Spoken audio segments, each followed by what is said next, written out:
So you don't know what's going on in Venezuela, but you don't want to look like a thicky dum-dum in front of all your mates. Here's a quick explainer that's so crude the Americans might bloody invade it. 3 days ago, Donald Trump ordered the US military to kidnap the Venezuelan leader and aging hipster Nicolas Maduro.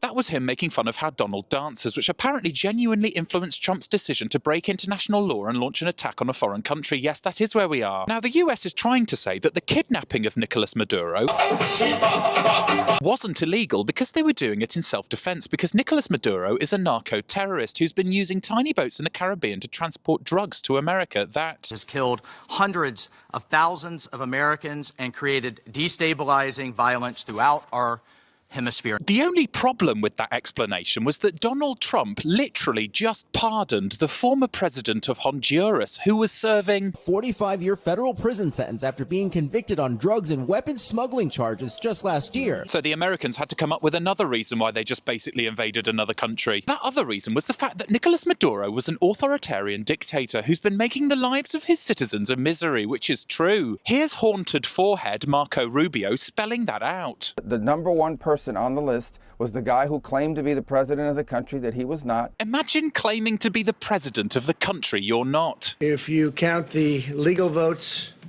I easily win.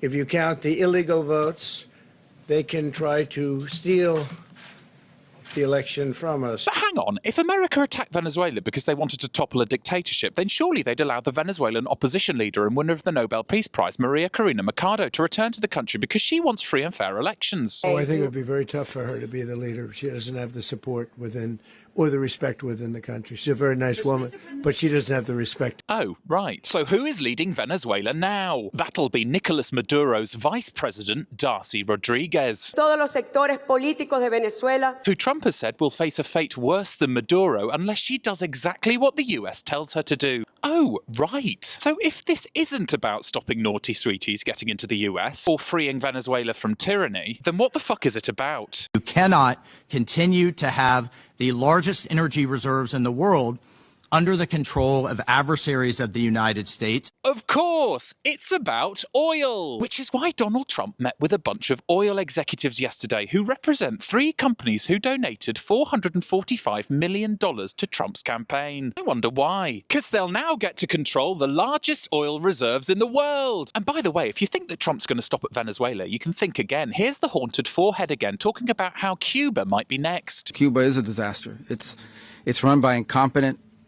senile men. I mean, just imagine being a country run by an incompetent and senile old man. Not senile, but incompetent nonetheless. It has no economy. It's in total collapse. And by the way... So anyway, that's what's been going on. Keep your eye on Greenland because Trump has lost his mind and America has become a rogue superpower.